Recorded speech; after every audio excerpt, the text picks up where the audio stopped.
Anak durhaka abad modern. Kira-kira tahun lalu di Sulawesi Selatan. Ada anak usia 22 tahun. Lepas dari opname karena dia penyakit diabetes. Masuk di opname, keluar opname, besoknya langsung mau pergi naik motor.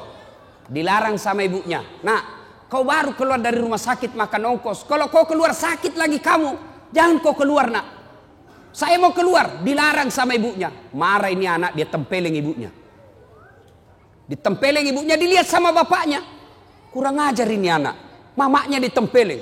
Datang bapaknya, dia pukul, melawan ini anak. Bapaknya usia 60 tahun, ini anak usia 22 tahun. Duel berkelahi. Jatuh bapaknya, pingsan, dia seret masuk ke gudang, dia cungkil dua belah mata bapaknya. Meninggal bapaknya, Pak. Meninggal bapaknya. Tangkap sama polisi. Beberapa hari kemudian meninggal juga ini anak, tidak ada yang mau solati. Sempat ribut di medsos di Sulawesi Selatan. Hati-hati kau capok. Selem muasa ngalemu. Islam dirimu. Lahir Islam, khitan Islam, akad nikah Islam. Tapi belum tentu kau mati dalam keadaan Islam, bos. KTP-mu Islam, tapi belum tentu kau mati dalam keadaan Islam. Ayat ini tiap Jumat dibacakan. Tidak sah khutbah Jumat kalau tidak dibaca ayat ini. Jangan kamu mati illa kecuali wa antum muslimun, dalam keadaan beragama Islam. Berarti ada orang Islam matinya kafir. Siapa mereka? Insya Allah kita tidak akan mati dalam keadaan lagi sabung ayam. Judi, sabung ayam. Tiba-tiba digrebek sama Kapolsek. Dikejar sama polisi. Lari, tembak peringatan. Pak. Masih lari, tembak lagi. Pak. Masih lari, tembak lagi. Pak. 3 kali tembak peringatan. Masih lari. Ditembak kakinya. Tung. Kakinya ditembak, kepalanya dikena. Polisi India. Insya Allah kita tidak akan mati dalam keadaan berjudi. Tapi yang bisa membuat kita mati dalam keadaan kafir apa? Mulut. Habis mabuk, lempox, campur lem tikus, beleng-beleng.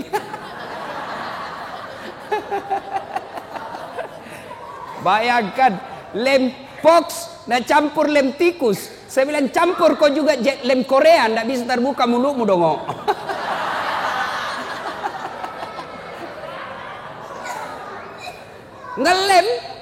Ngelem.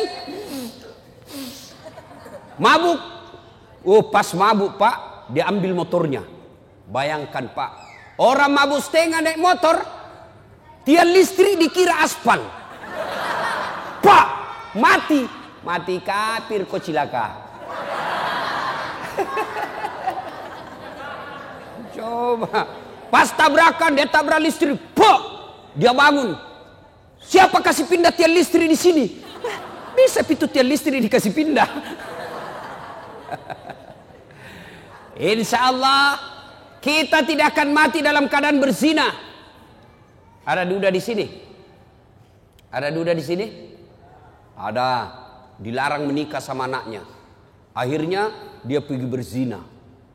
Umur 60 tahun. Makan obat kuat. Dia makan 2 biji.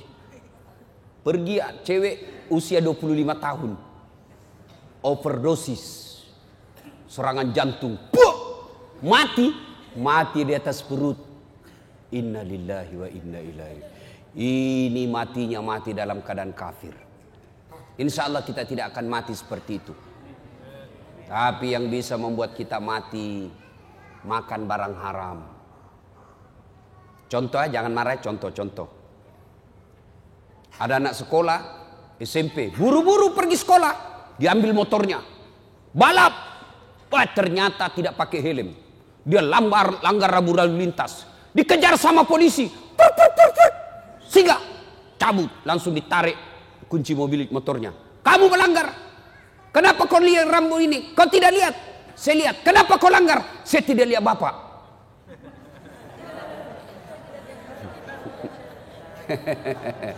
Tell me lagi ini adik-adik. Aduh, telat mikir. Nah ini 250.000 di sidang. Bahwa tidak ada uangku pak, atur damai. Nah 50.000. Mana ada uang saya 50.000 pak? Saya cuma punya uang 30.000. Ah sudah tidak ada uangnya, melanggar lagi. Jadi bagaimana? Nah sudah. Mari 20.000, kau ambillah 10.000 beli bensin. Dia ambillah 20.000, dia pergi warung Coto Makassar. Dia makan 2 mangkok Coto 28 ketupat.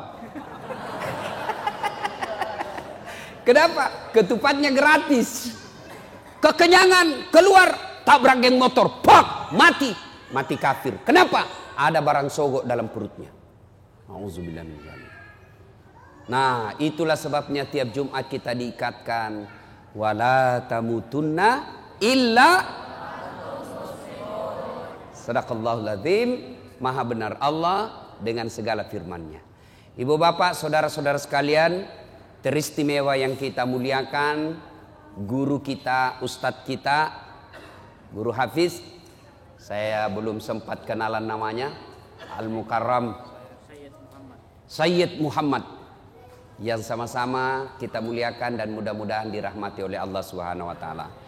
Jangan bandingkan muka saya dengan Sayyid ya, pasti saya tenggelam. Jangan bandingkan hidungnya dengan hidung saya, kalah saya ya. Ibu bapak, saudara-saudara sekalian, dalam Al-Quran ada 3 perintah Allah yang sifatnya serangkai. Ada yang tahu? Saya ulang. Dalam Al-Quran ada 3 perintah Allah. Berapa? 3. Serangkai. Artinya tidak diterima perintah yang satu apabila rangkaiannya tidak dilaksanakan. Dia harus dilakukan bersamaan. Ada yang tahu adik-adik? Saya kasih hadiah. Ada yang tahu? Perintah yang pertama, dengar baik-baik. Perintah serangkai yang pertama, atiullaha wa atiur rasul. Taatlah engkau kepada Allah dan taat kepada Rasulnya. Artinya taat kepada Allah, solatnya baik, zakatnya baik, tapi mengkhianati Nabi, tidak mengakui Muhammad sebagai Nabi, maka taatnya kepada Allah ditolak. Sebaliknya, taat kepada Rasul, Senin Kamis lancar, tahajud tiap malam, tapi tidak bagus akidahnya kepada Allah, taatnya kepada Rasul ditolak. Yang kedua, perintah serangkai yang kedua, ada yang tahu? Ada yang tahu? Ayo saya kasih hadiah kalau ada yang tahu. Yang kedua, aqimis shalah wa atus zakat. Dirikan solat, tetongangi sampajange, pasui sekemu. Tahu artinya itu? Ini bahasa Paris, Pare-Pare dan sekitarnya.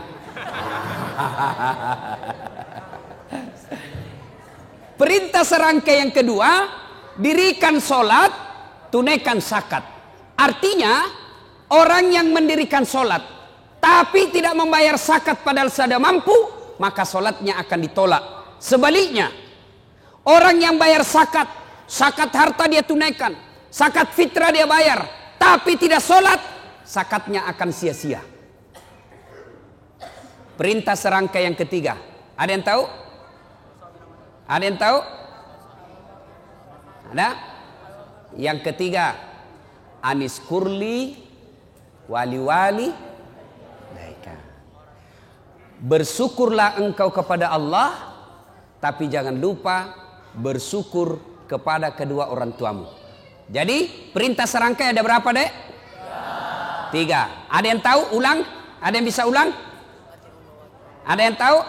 Coba angkat tangan yang bisa. Ayo. Ah ini. Ayo ke sini. Sini. Ayo. Ya. Coba. Ya. Ayo, siapa namanya, Dek? Siapa? Sebelum menjawab pertanyaan tadi, Pertanyaan passwordnya. Siapa namanya neneknya Ustadz Dasad?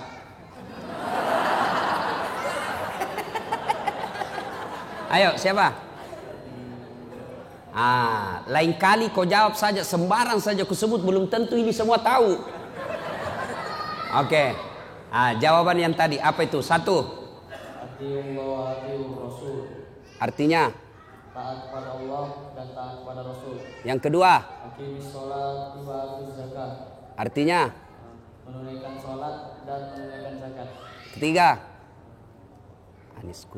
Anishkurli wal walidayk. Artinya? Bersyukur kepada Allah dan juga bersyukur kepada kedua orang tua. Sudah betul? Betul?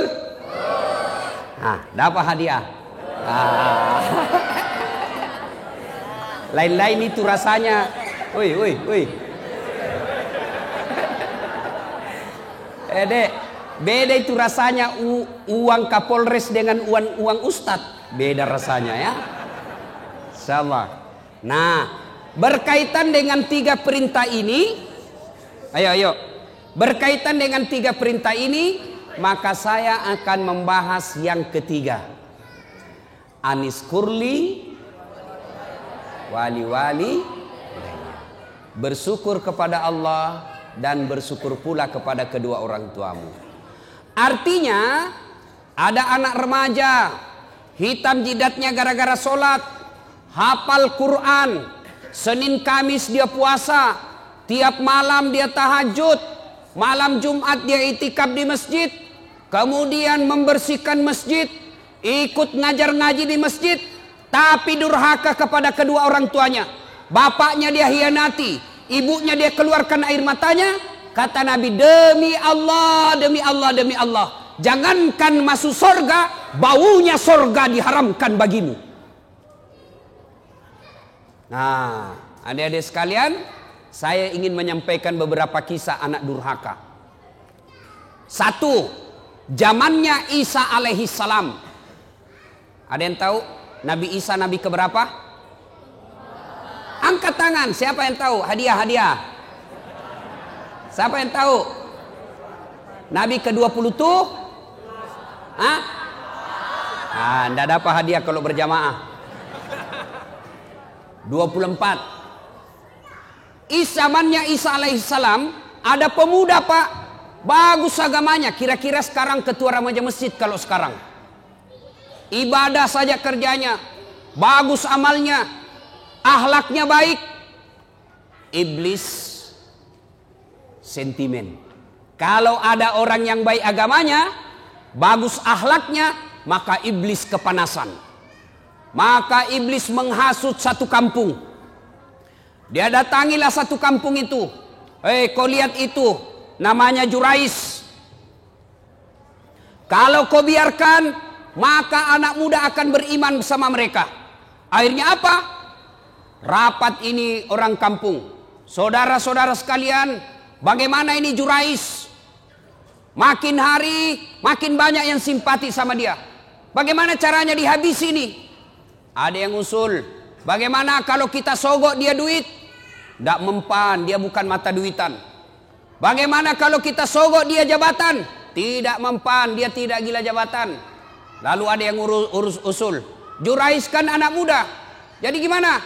Kirim cewek paling kece, kirim cewek paling seksi, bayar dia, suruh goda Jurais. Akhirnya apa? Jurais, apa dosanya Jurais sehingga dihukum Allah? Suatu ketika lagi sholat sunnah, Allahu Akbar, dipanggil sama ibunya, Jurais, Jurais sini kamu. Bingung Jurais, saya sholat atau jawab panggilannya ibuku? Dipanggil kedua kalinya ibunya, Jurais, sini kamu. Jurais tidak menjawab, bingung, saya lanjutkan atau saya sholat? Akhirnya apa? Dipanggil 3 kalinya, Jurais, sini kamu. Tidak menjawab. Ibunya pun tidak tahu kalau Jurais lagi sholat. Marah ibunya lalu bersumpah. Marah ibunya dan bersumpah, ya Allah, setengah mati aku hamilkan. Ibu-ibu masih ingat waktu hamil? Masih ingat? Bu, halo bu, masih ingat waktu hamil? Enak enggak? Oh, itu ibu-ibu hamil Pak, enggak ada enaknya. Jalan setengah mati, duduk setengah mati, tidur sebelah kanan nyamping sesak napas, nyamping kiri poso. Satu saja gayanya kalau sudah hamil, gaya pasrah. Coba. Dia bilang ibunya Jurais, setengah mati ku hamilkan, setengah mati ku lahirkan. Ibu-ibu masih ingat waktu melahirkan? Ada ndak ibu-ibu melahirkan senyum? Ada ibu-ibu melahirkan keluar kona. Tidak. Pasti setengah mati.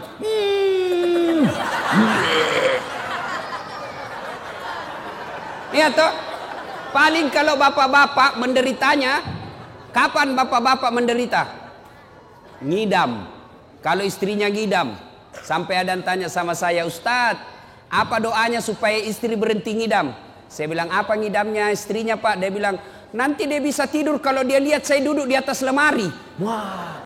Jadi kalau istrinya mau tidur jam 10, setengah 10 sudah naik suaminya di atas lemari. Saya bilang, berhenti kau nak kasih bodoh-bodoh kau itu.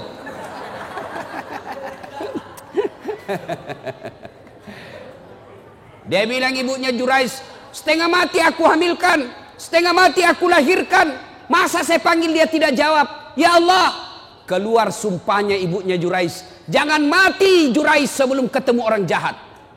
Ibu-ibu, kalau ibu-ibu bersumpah, arasnya Allah bergetar. Maka ibu kalau marah sama anaknya, jangan sembarang sumpah. Ini ibu-ibu biasa kalau marah sama anaknya kan keluar sumpah-sumpahnya tidak enak. Kurang ajar, setan. Nah bilang anaknya, bleh. Masa anaknya dibilang setan? Kurang ajar, kambing. Bleh. Jadi ibu kalau marah sama anaknya, boleh marah tapi jangan keluar sumpah yang jelek-jelek. Boleh keras suara tapi sumpahnya yang bagus-bagus. Ih, anak saya kurang ajar betul. Mudah-mudahan kau jadi ustadz seperti Dasat Latif. Boleh sumpah seperti itu. Mudah-mudahan kau jadi dokter yang soleh. Sumpah seperti itu. Jangan sumpah yang tidak enak. Kurang ajar. Mudah-mudahan nak tabrak kau beca. Betul lah beca. Saudara yang saya hormati, pendengar di Facebook saya berada di Masjid At-Taubah Kota Batam. Ini ada santri di sini penghafal Quran, kurang lebih 150 orang. Mudah-mudahan santri-santri ini menjadi pemimpin bangsa Indonesia, supaya bangsa Indonesia bersih dari koruptor, bersih dari pembohong. Masih mau kok? Nah, akhirnya ibunya Jurais bersumpah, ya Allah jangan mati Jurais ketemu orang jahat. Arasnya Allah bergetar, dikabulkan. Akhirnya apa? Jurais difitnah, dikirimi cewek. Jurais dalam masjid, ini cewek datang, dia goda Jurais. Jurais, ayo kita main. Kata Jurais, haram. Gratis, haram. Gratis, haram. Tidak seperti anak Indonesia, haram, gratis. Ayo Pak Dek.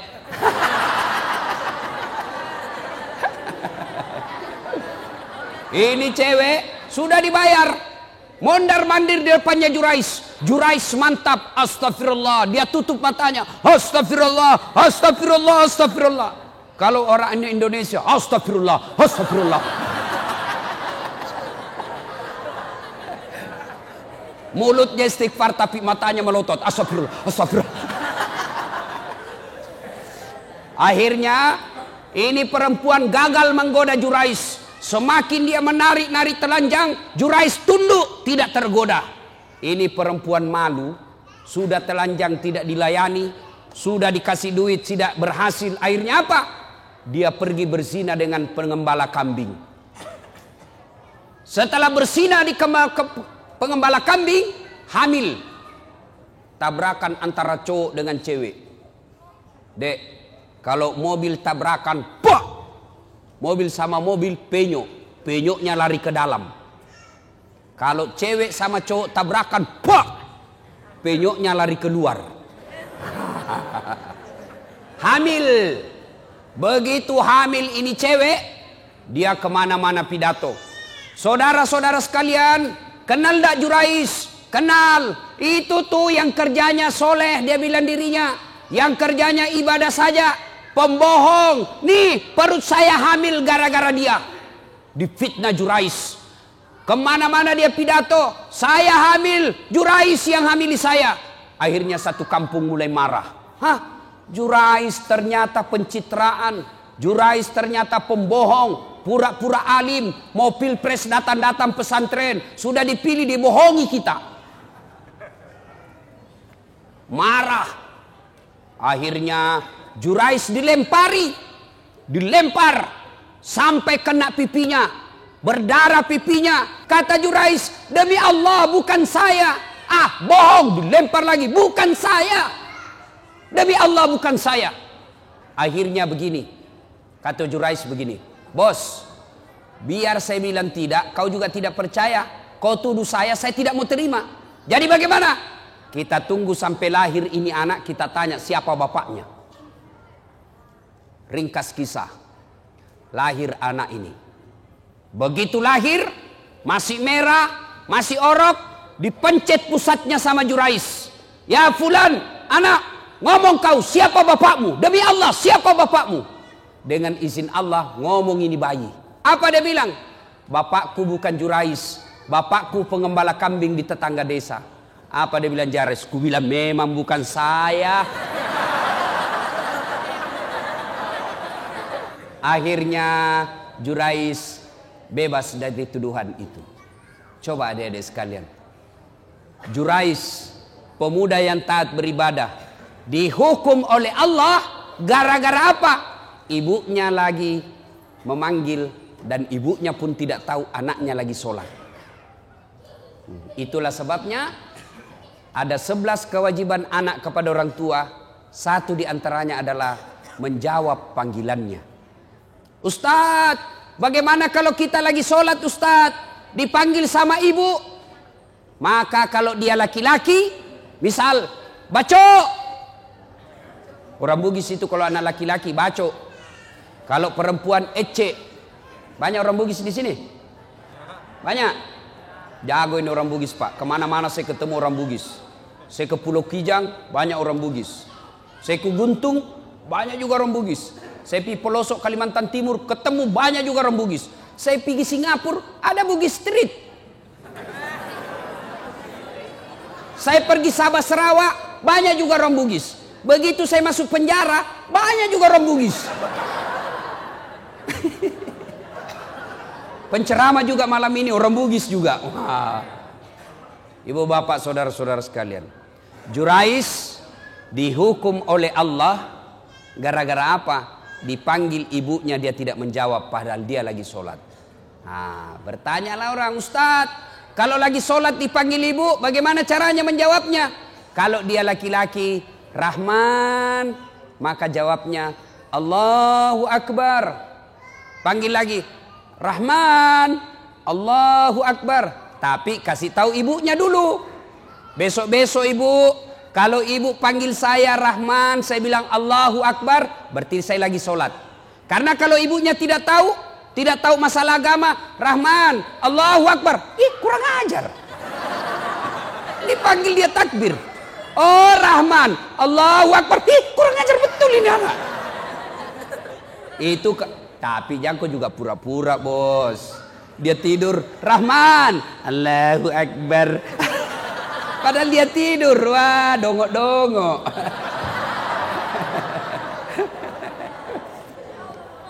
Nah adik-adik sekalian, kalau durhaka sama orang tua, biar hafal Quran, tidak ada bu utamanya. Tapi saya yakinnya, ini adik-adik semua nih yang hadir di sini, saya yakin masuk hafal Quran, salah satu tujuannya karena ingin membahagiakan orang tua. Ya kan? Ya adek ya? Adik-adik sekalian, hafal Quran sudah dapat pahala. Diharamkan disentuh api neraka bagi mereka yang hafal Quran. diharamkan disentuh api neraka. Yang kedua, dengan hafal Quran, maka adik-adik sekalian akan memberikan jubah ke ibunya nanti di akhirat. Ketika Dinda di akhirat karena hafal Quran, maka Allah berikan hadiah kepada Dinda ini, adik-adik ini yang hafal Quran. Ambil orang tuamu masing-masing, kasih jubah kemuliaan karena engkau menghafal Quran. Maka bapak-bapak, ibu-ibu yang ada anaknya hafal Quran, bahagia bapak-bapak. Ada orang bangga kalau anaknya pintar bahasa Inggris. Ustadz, itu tetangga saya hebat Ustadz. Masih kelas 1 SMP sudah hafal, sudah pandai bahasa Inggris. Kelas 3 dia sudah lancar bahasa Inggris. Apa hebatnya? Banyak yang pintar bahasa Inggris, Pak. Mana buktinya? Bapak jalan ke Inggris. Anak-anak di Inggris bahasa Inggris semua, Pak. Betul. Betul, saya tidak main-main, Pak. Itu anak-anak di sana baru belajar bicara sampai pikun bahasa Inggris semua, Pak. Tidak tahu dia bahasa Bugis. Tidak usah, apa hebatnya pintar bahasa Inggris. Memangnya nanti kalau kita meninggal, anak kita sudah kita masuk kubur, anak berdoa, oh my God, please help me my mother. Tidak lah, ya. Lebih baik anak kita hafal Quran. Sekarang itu anak durhaka zaman dulu. Sekarang bagaimana model anak durhaka? Jam berapa Isya Ustaz? Berapa menit lagi? 2 menit lagi. Oh, sudah habis berarti. Anak durhaka abad modern. Kira-kira tahun lalu di Sulawesi Selatan. Ada anak usia 22 tahun. Lepas dari opname. Karena dia penyakit diabetes. Masuk di opname, keluar opname, besoknya langsung mau pergi naik motor. Dilarang sama ibunya. Nah, kau baru keluar dari rumah sakit makan ongkos. Kalau kau keluar sakit lagi kamu, jangan kau keluar, nak. Saya mau keluar, dilarang sama ibunya. Marah ini anak, dia tempeleng ibunya. Ditempeleng ibunya, dilihat sama bapaknya. Kurang ajar ini anak. Mamaknya ditempeleng. Datang bapaknya, dia pukul, melawan ini anak. Bapaknya usia 60 tahun, ini anak usia 22 tahun. Duel berkelahi. Jatuh bapaknya, pingsan, dia seret masuk ke gudang, dia cungkil 2 belah mata bapaknya. Meninggal bapaknya, Pak. Meninggal bapaknya. Tangkap sama polisi.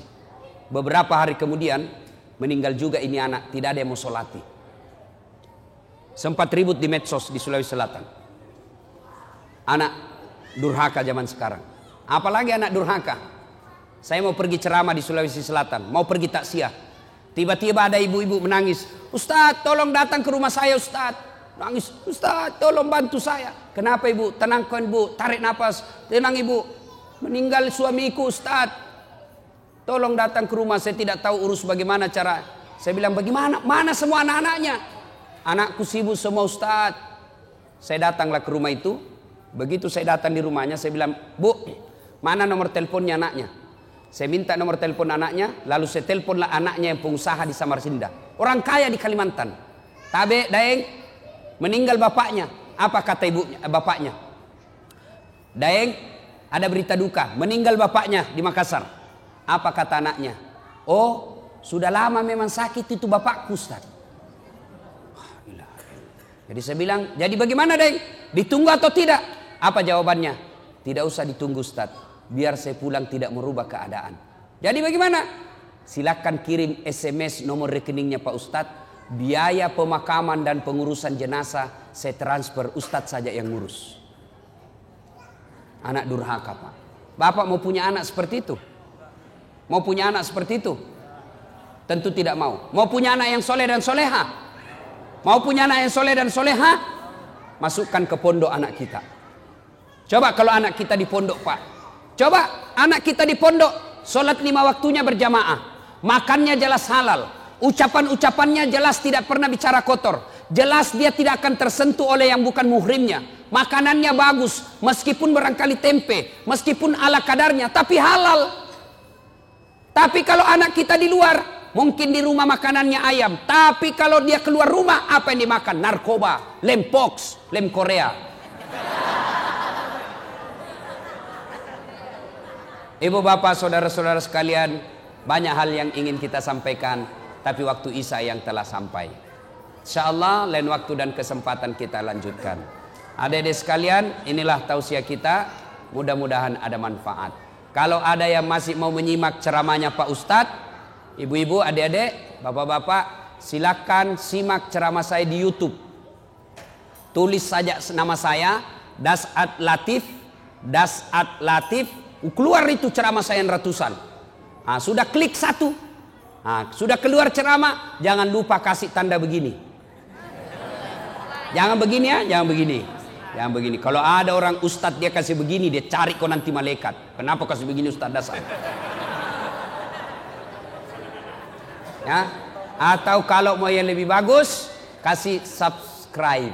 Wah. Itu di YouTube. Atau follow Ustadz Das'ad di Instagram.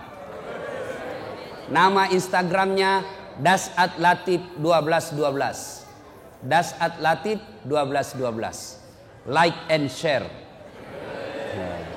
Demikian, mudah-mudahan ada manfaat. Insya Allah lain waktu dan kesempatan kita akan lanjutkan. Terima kasih jamaah dan pemirsa saya di Facebook. Mudah-mudahan kehadiran Anda di tempat ini melihat ceramah saya manfaat dan insya Allah mampu diamalkan dalam kehidupan sehari-hari. Demikian, lebih dan kurangnya mohon dimaafkan. Nun wal kalami misrun billahi fisabilil haq. Assalamualaikum warahmatullahi wabarakatuh.